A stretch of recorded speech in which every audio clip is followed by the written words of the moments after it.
Menstruation. Dear friends, आज का हमारा टॉपिक है मेंस्ट्रुएशन। क्योंकि ये टॉपिक बहुत बड़ा है, इसलिए हम इसको कम से कम 3 पार्ट्स में करके समझाएंगे। आज हम पहला पार्ट्स ले रहे हैं उसका। सबसे पहले हम आते हैं मेंस्ट्रुएशन में, हम क्षेत्रफल और पेरीमीटर के बारे में पहले बताएंगे, फिर आयतन निकालना हम बाद में बताएंगे। सबसे पहले हम आते हैं परिमाप या पेरीमीटर क्या होता है। तो कोई भी आकृति बनी होती है वो भुजाओं से बनी होती है, चाहे जो आकृति हो, चाहे जितनी भुजाएं हो, कोई फ़र्क नहीं पड़ता है। पेरीमीटर में क्या होता है, हम सारी भुजाओं की लंबाई को क्या कर देते हैं, जोड़ देते हैं। वही क्या होता है, उस आकृति का पेरीमीटर होता है। जैसे मान लीजिए इसमें एक भुजा ये है, 2 है, 3 है, 4 है, 5 है, 6 है, 7 है, 7 भुजाएं हैं। तो आप एक एक करके सातों भुजाओं की लंबाई को क्या कर दीजिए, जोड़ दीजिए। जितना आ जाए वही आपका क्या हो जाएगा, पेरीमीटर हो जाएगा।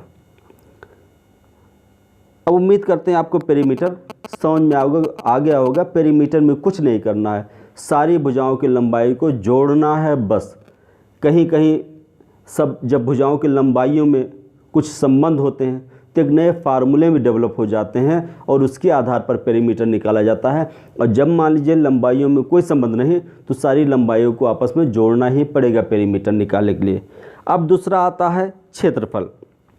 क्षेत्रफल में क्या होता है, क्षेत्रफल आपको निकालना है। जैसे ये कोई आकृति बनी है, इन भुजाओं से बनी आकृति का जो अंदर वाला भाग है इसी को निकालना रहता है और यही क्या कहलाता है, क्षेत्रफल कहलाता है।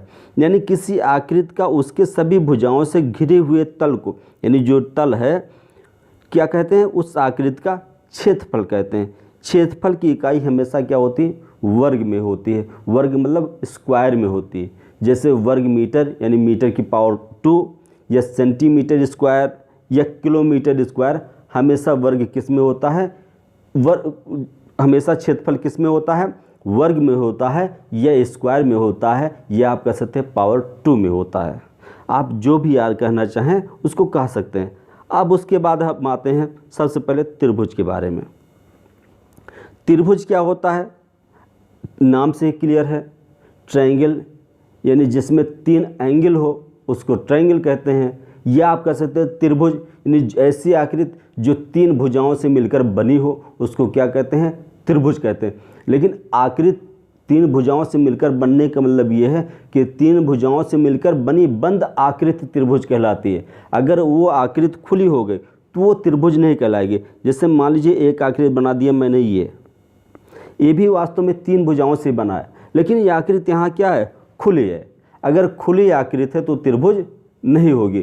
त्रिभुज के लिए क्या खास जरूरी है, चाहे त्रिभुज हो, चतुर्भुज हो, पंचभुज हो। यानी चतुर्भुज 4 भुजाओं से बनी आकृति, पंचभुज 5 भुजाओं से बनी आकृति, लेकिन आकृति क्या हो, पूरी हो, यानी क्लोज्ड फिगर हो। यानी बंद आकृति को क्या कहेंगे, त्रिभुज कहेंगे, चतुर्भुज कहेंगे। अगर वो खुली आकृति है तब हम उसको त्रिभुज नाम नहीं दे सकते हैं। अब यहाँ एक खास बात ये भी है कि त्रिभुज की 3 भुजाएं होती हैं। निश्चित सी बात है, 3 भुजाओं से बनी आकृति है तो 3 भुजाएं होंगी। और साथ साथ में 3 शीर्ष भी होते हैं। शीर्ष का मतलब जहाँ भुजाएं ये मिलती हैं, 1 शीर्ष, 2 शीर्ष और 3 शीर्ष। और 3 कोण भी होते हैं, क्योंकि इसका नाम ट्रायंगल भी है ना। अगर आप इंग्लिश में देखते हैं तो उसको ट्रायंगल बोला जाता है। तो इसमें 3 कोण भी होते हैं। कौन कौन से, एक ये कोण, एक ये कोण और एक ये कोण। और साथ साथ में क्या है, इनके तीनों कोणों का योग 180 डिग्री होगा। त्रिभुज चाहे जैसा भी हो कोई फर्क नहीं पड़ता, उनके कोणों का योग 180 डिग्री होगा ही होगा। त्रिभुज 3 प्रकार के होते हैं। हम उनको धीमे धीमे करके एक एक करके आते हैं, पढ़ते हैं। सबसे पहले आता है, मुख्य रूप से 3 प्रकार के होते हैं। सबसे पहले आता है आपका समबाहु त्रिभुज। समबाहु यानी समान बाहु मीन्स होता भुजा, यानी इक्विलेटरल ट्रायंगल। समबाहु त्रिभुज का मतलब होता है जिसकी समान बाहु हो, यानी जिसकी भुजाएं क्या हो, बराबर हो। यानी समबाहु जिसकी सारी भुजाएं बराबर हो, उसी त्रिभुज को क्या कहते हैं, समबाहु त्रिभुज कहते हैं। जैसे यहाँ देखिए, अगर एक भुजा ये है, एक भुजा ये है, एक भुजा ये है। इस त्रिभुज में 3 भुजाएं हैं। तीनों की लंबाई क्या है, बराबर हो, यानी अगर इसकी लंबाई a है तो इसकी भी लंबाई a मीटर हो या सेंटीमीटर हो, इसकी भी लंबाई a मीटर या a सेंटीमीटर हो, तब ऐसी आकृति को क्या कहते हैं? त्रिभुज कहते हैं। और जब तीनों भुजाएं बराबर हैं तो निश्चित सी बात है उसके तीनों कोण भी बराबर होंगे, क्योंकि त्रिभुज के कोणों का योग 180 डिग्री है, तो निश्चित सी बात है इसके प्रत्येक कोण कितने डिग्री के होंगे? 60 डिग्री के होंगे। ए भी 60 डिग्री का होगा, ए भी 60 डिग्री का होगा और ए भी 60 डिग्री का होगा। अब हम आते हैं त्रिभुज का क्षेत्रफल कैसे निकालें, परिमाप कैसे निकालें, ये सब के बारे में। तो अब आप इस बात को ध्यान दीजिए कि जो भी त्रिभुज है उसकी 3 भुजाएं हैं। मैंने परिमाप के लिए क्या बताया? तीनों भुजाओं को आप जोड़ दीजिए, परिमाप मिल जाएगा त्रिभुज का।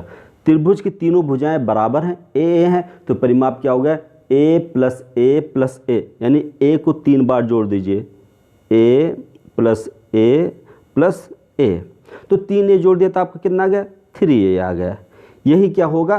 त्रिभुज का परिमाप होगा। ये त्रिभुज, और कैसे त्रिभुज? समबाहु त्रिभुज का परिमाप होगा 3a, जहाँ a क्या है? उसकी एक भुजा है।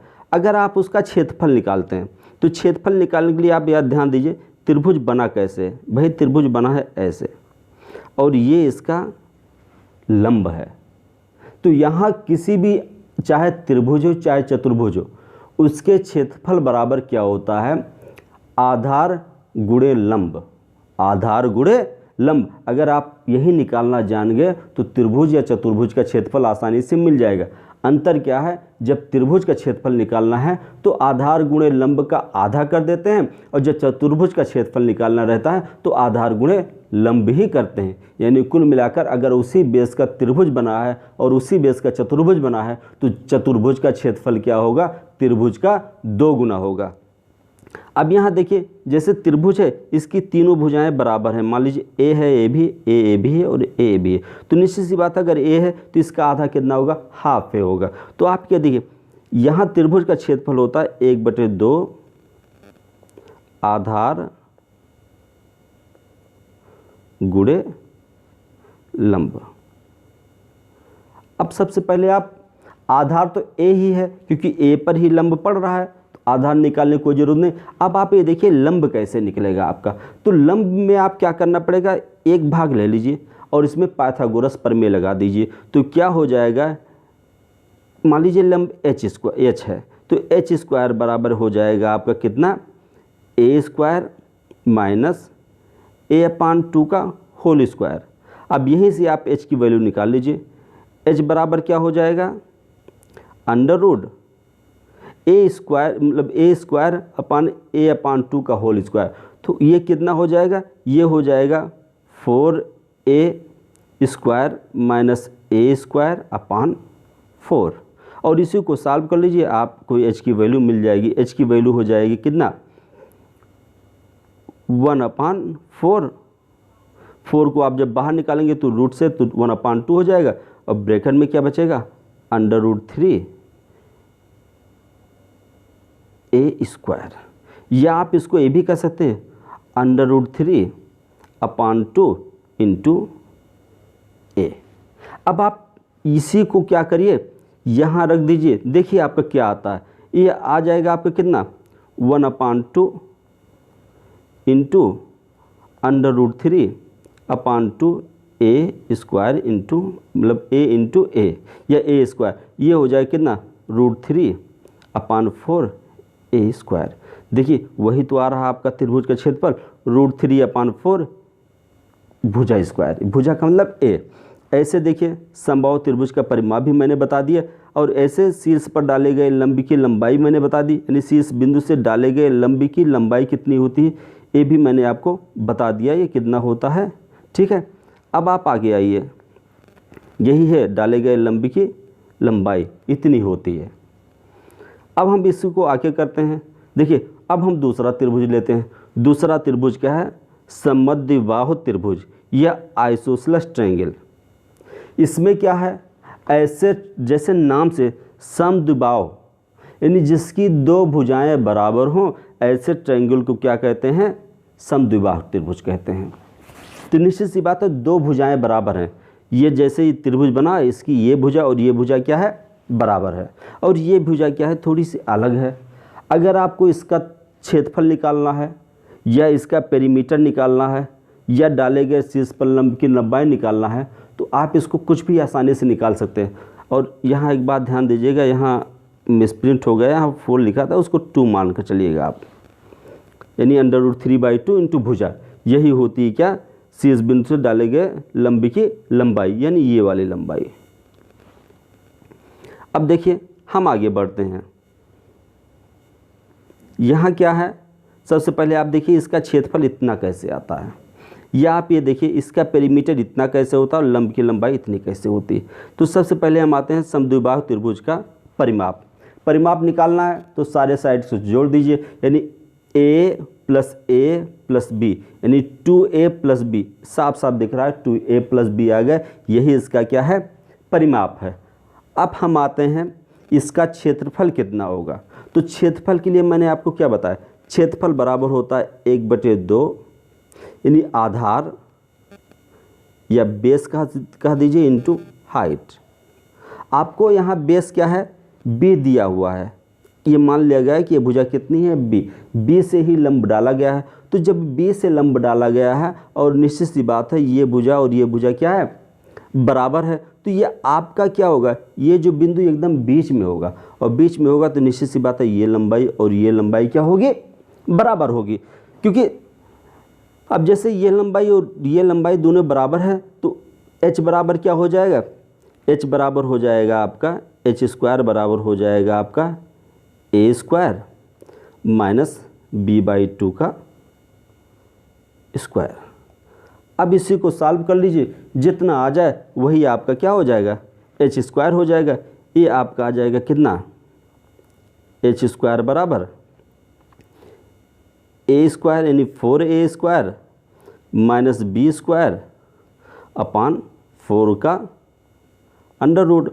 अब अंडर रूट से आप 4 बाहर निकाल लीजिए तो h बराबर क्या, h बराबर इतना हो जाएगा। तो h बराबर क्या हो जाएगा आपका, ये हो जाएगा 1/2 under root 4a² minus b²।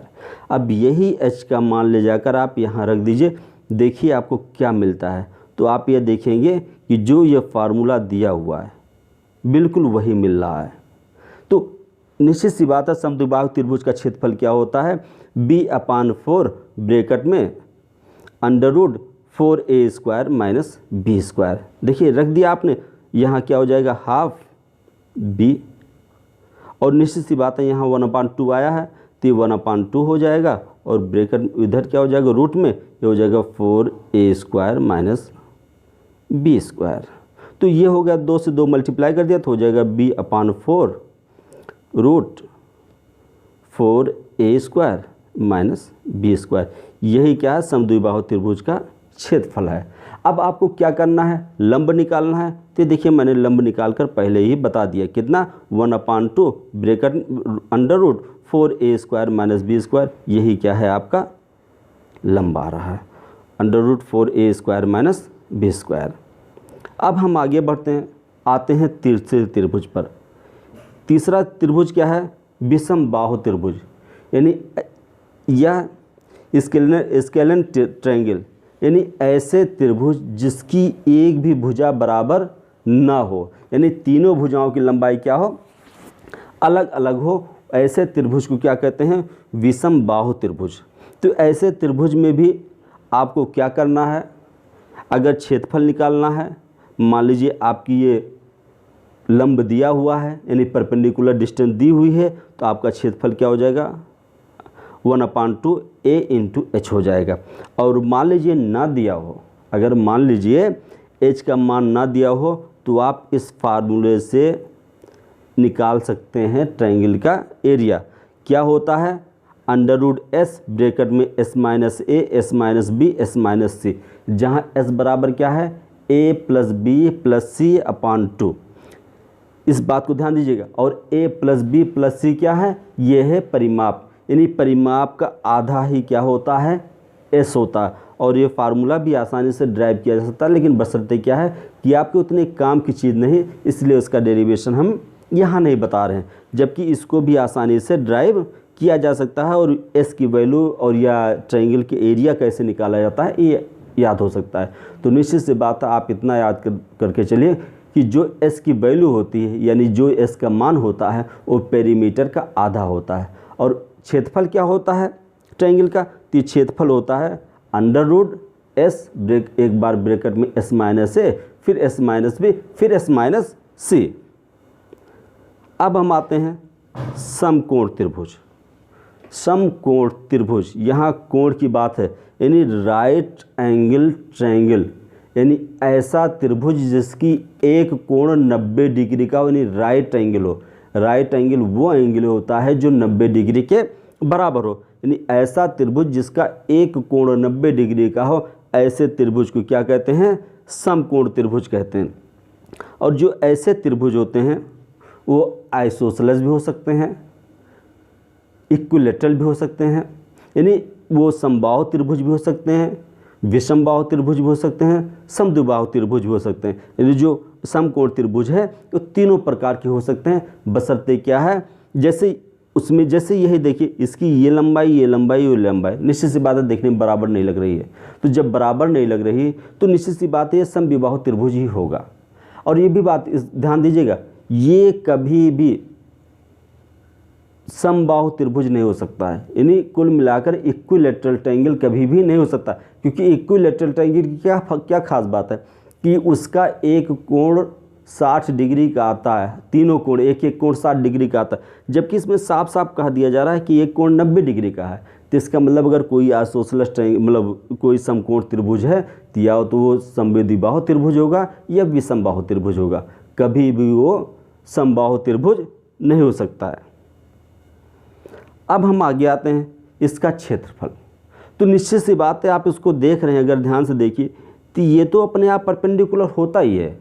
आपका जो ये वाली भुजा है, ये वाली भुजा यानी कुल मिलाकर ए बी भुजा जो है हमेशा बी सी पर परपेंडिकुलर ही रहेगी, यानी वो लंब ही रहेगी। तो अगर क्षेत्रफल निकालना तो क्या करेंगे, ए और सी को गुणा कर दीजिए, उसका आधा कर दीजिए, तो आपको इसका क्षेत्रफल निकल आएगा। तो त्रिभुज समकोण त्रिभुज का क्षेत्रफल क्या होता है, 1/2 आधार गुणे लंब, जहाँ 1/2 आधार कितना ए, लंब कितना है सी, इस तरह निकल सकता है। और त्रिभुज का परिमाप क्या होगा, त्रिभुज का परिमाप आप इस तरह निकाल सकते हैं। अब यहाँ क्या कह रहा है, त्रिभुज का कर्ण, लंब, आधार ये सब निकालना। तो इसके लिए आपको क्या करना पड़ेगा, पाइथागोरस प्रमेय याद करनी पड़ेगी। पाइथागोरस प्रमेय ये कहती है कि विकर्ण का स्क्वायर यानी विकर्ण की घात 2 बराबर होता है लंब की घात 2 धन आधार की घात 2, यानी कुल मिलाकर विकर्ण की घात 2 ये बराबर क्या होता है, लंब की घात 2 धन आधार की घात 2। अब इसी फार्मूले से आप जो चाहें वो निकाल सकते हैं। जैसे यहाँ क्या दिया है कि आपका जो विकर्ण है वो बी है, लंब आपका कितना है सी है, आधार कितना ए है। तो निश्चित सी बात है आपका क्या हो जाएगा, यानी बी बराबर लंब आपका कितना है सी, यानी सी की घात 2 धन बी की घात ए की घात 2। अब इसमें मान लीजिए आपका बी निकालना है तो क्या करिए, आप इसका रूट निकाल लीजिए, बी निकल आएगा। अगर आपको सी निकालना है तो आप क्या करेंगे, बी स्क्वायर माइनस ए स्क्वायर। अगर आपको ए निकालना है तो आप क्या करेंगे, तो निश्चित सी बात है क्या हो जाएगा, बी स्क्वायर माइनस सी स्क्वायर। इस तरह क्या कर सकते हैं आप कि किसी भी समकोण त्रिभुज के किसी भुजा की लंबाई अगर 2 भुजा की दी हो तो तीसरी भुजा की लंबाई आप आसानी से फाइंड आउट कर सकते हैं। आज के लिए बस इतना ही, शेष इसके बारे में हम नेक्स्ट वीडियो में बताएंगे। धन्यवाद।